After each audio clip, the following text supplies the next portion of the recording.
tout le monde, on se retrouve pour une semaine à 1000. Nous sommes le lundi matin, lundi 8 me semble-t-il. Il est aux alentours de 9h30. Je vais vous présenter ce que je vais essayer de lire entre aujourd'hui et demain. Voilà, c'est des livres qui sont commencés déjà. Donc il y a Sarah Normal que je vais essayer, le tome 2 de terminer. J'en suis à la page 134, vous voyez, il reste vraiment pas grand chose, ça fera que quelques pages, mais bon, moi je le finis. Je vais essayer de finir Penelope Green, j'en suis à la page 150. Et Sunshine, j'en suis vraiment à la page 28, donc rien de... voilà. Donc je vais lire un petit peu tout ça, je vais essayer du moins, parce que mon fils est d'humeur speed ce matin, donc là déjà il se tait, c'est déjà beaucoup. Donc je vais m'accorder un petit peu de temps pour voir si j'arrive à lire un petit peu. Et puis dès que j'ai avancé de manière un petit peu significative dans ces lectures, je vous reprends un peu plus tard. Je vous souhaite une bonne journée et je vous dis à bientôt dans la journée. Coucou tout le monde, je vous reprends. On est mercredi 10 avril, il est 9h30 je pense. Je suis fracassée, j'ai... très peu dormi, le petit n'a pas arrêté de se réveiller, mon compagnon a fait beaucoup d'allers-retours et j'ai eu un sommeil très agité, donc c'est compliqué. Je vous ai pas repris lundi parce que j'ai pas lu énormément, j'ai lu que 101 pages. Alors hier ça a été encore pire, en tout j'ai lu 63 pages et de ma pile du mois d'avril, j'ai sorti Charlie Davidson, le tome 1. J'ai avancé de 20 pages dessus. C'est écrit assez petit. Donc voilà.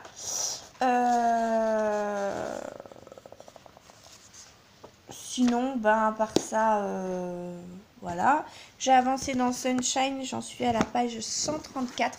J'aime beaucoup cette série. Je crois qu'il n'y a que 2 tomes. Il faudrait que je me renseigne sur Livre Addict.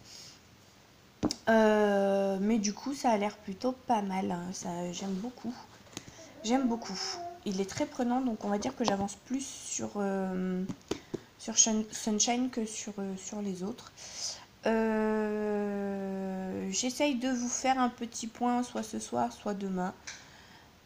Pour vous dire un petit peu ce que j'ai réussi à lire. C'est vrai que là c'est difficile avec la fatigue, avec mon fils qui fait les dents et qui passe sa journée à avoir mal, à pleurer, à taper des caprices. Du coup c'est assez compliqué.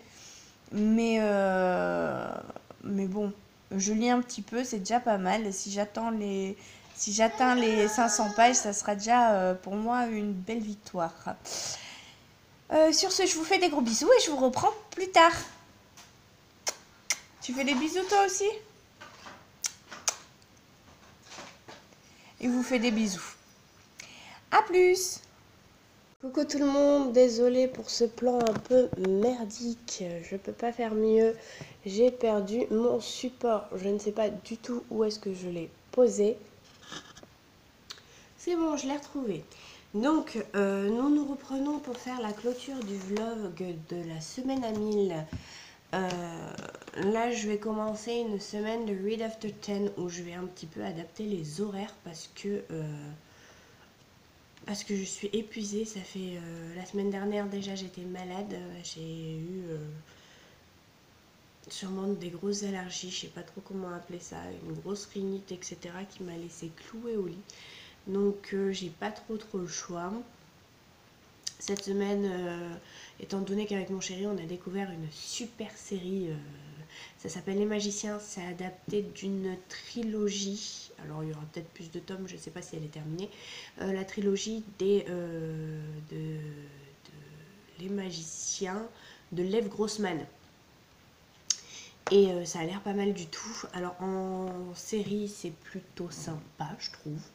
Là on a débuté la saison 2. C'est plutôt cool. J'ai vraiment l'impression d'être dans du Terry Goodkind, etc. C'est génial. bien que ce soit beaucoup plus moderne, on va dire, parce que dans le Terry Goodkind, en soi, c'est beaucoup de l'aventure, on est beaucoup dehors, etc. Là, ça se passe quand même au sein d'une école, etc. Donc c'est plutôt pas mal. Ça me fait aussi penser un petit peu à Harry Potter et à Narnia en même temps. C'est vraiment un combo de tout ça qui a été inspiré de toutes ces œuvres et que je trouve vraiment plutôt sympa en fait. Si vous jamais vous regardez cette série, dites-moi en commentaire où est-ce que vous en êtes sans me spoiler, évidemment, s'il vous plaît. Et si ça vous plaît toujours autant, ou si vous vous lassez, ou si vous ne l'avez pas encore démarré, mais que vous tentez. Si vous êtes tenté, franchement, n'hésitez pas parce qu'elle est géniale. Bon, on va reprendre avec le bilan de ma semaine à 1000. Donc le 8, j'ai lu 101 pages, donc j'étais plutôt contente en me disant que bon, j'étais quand même un petit peu en retard parce que si on veut réussir ce challenge, il faut à peu près lire 150 pages par jour. Je me suis dit que le retard était encore acceptable et rattrapable. Le deuxième jour, j'ai lu 63 pages. Autant vous dire que là, ça a commencé un petit peu à dégénérer. Le 3 et le quatrième jour, j'ai lu 20 et 10 pages parce que j'ai reçu une amie que je n'avais pas vue depuis très très longtemps et que je voulais lui accorder du temps parce qu'elle ne restait pas beaucoup. Elle est restée à peu près moins de 24 heures. Donc voilà. Donc du coup, j'ai vraiment très peu lu. Sans compter qu'en plus, je commençais déjà à être bien malade. Donc c'était pas gérable. Et puis après, on a enchaîné avec les vacances de la petite. C'était enceinte avec une petite de presque 6 ans, un petit de presque 1 an et demi. C'était sportif. Donc le cinquième jour, j'ai lu 54 pages et le sixième jour, j'ai lu 56 pages. Donc j'ai un peu réussi à remonter par rapport aux 10 pages du 11. Et le dernier jour de la semaine, le 14, j'ai lu 47 pages. Autant vous dire que il faut pas être super doué en calcul pour s'apercevoir que j'ai complètement foiré mon défi. J'ai lu 351 pages en tout. Je trouve que c'est quand même pas mal parce que justement, je vous l'ai dit, j'ai été très malade, donc j'ai quand même un petit peu lu alors que j'aurais pu profiter de ce moment-là pour me reposer. Mais c'est pas grave, je réorganiserai cette semaine à 1000 pour le mois de mai. C'est par rapport, je vous le mettrai en barre d'infos, c'est par rapport à la semaine à 1000 du pingouin vert. Désolée si je parle du nez, mais je peux pas faire mieux.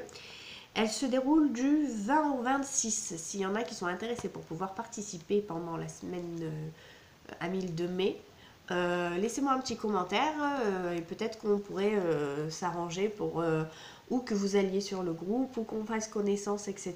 pour pouvoir nous motiver pendant cette semaine-là. Je trouve ça super sympa comme concept, donc à vous de voir. Là j'enchaîne avec donc la semaine de Read After 10, le challenge où il faut lire après 10 heures. En ce moment je vous avoue que lire après 10 heures, encore faudrait-il être encore réveillé après 10 heures. Donc moi je vais trafiquer et je vais commencer à lire après 20 heures. Parce qu'au-delà de 20h30, 21h, max 21h30, je suis couchée. Donc je m'accorderai une petite demi-heure tous les soirs, même si je sais qu'en une demi-heure, je ne fais pas de folie niveau lecture, mais je pense que ça peut aller un peu plus vite. J'essayerai de vous faire un petit point lecture parce que là j'ai rattrapé un petit peu ma panne de lecture et donc du coup j'ai lu quelques livres. Mais je sais pas trop si j'attends d'en avoir 4-5 quand même pour pouvoir vous en parler. Et puis après, on verra selon les idées qui me viennent. Voilà. Je vous fais de gros bisous. J'espère que vous allez bien, que tout va bien dans votre petite vie. Sur ce, je vous retrouve d'ici peu pour la semaine prochaine. Donc, en fait, ça sera décalé puisque je vais sûrement poster cette vidéo tout fin avril. Donc on se retrouvera début mai pour le Read After 10 et on verra bien. Je vous fais des gros bisous, à bientôt, ciao!